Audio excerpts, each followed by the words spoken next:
Nakaani na tayo guys ng pananim natin, oh. Pero talbos lang yung kamatis, binili natin yan mga kalakwatsero. Yan, di ba? Pag may tinanim, may aanihin. Pinangat sa kamatis mga kalakwatsero, sariwang isda. Tapos mamaya pagluto na sa lagay natin to. Talbos. Talbos ng kamote mga kalakwatsero.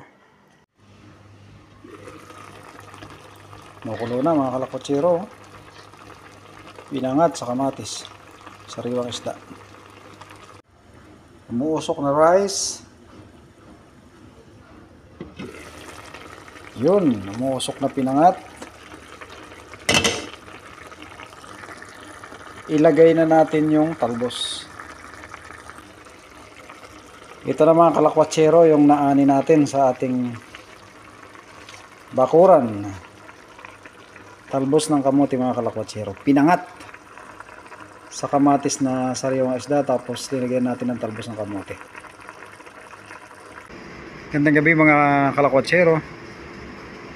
Pagkatapos magtrabaho ng 11 hours ngayong araw,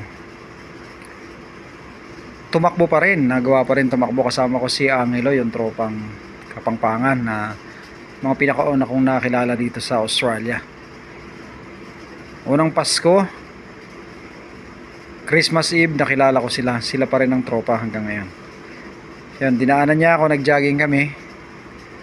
Tapos na ako magluto mga kalakwatsero, nagpangat tayo ng sariwang isda. Saka yung inani nating talbos ng kamote dito sa backyard. Yan, kain tayo mga kalakwatsero, hapunan.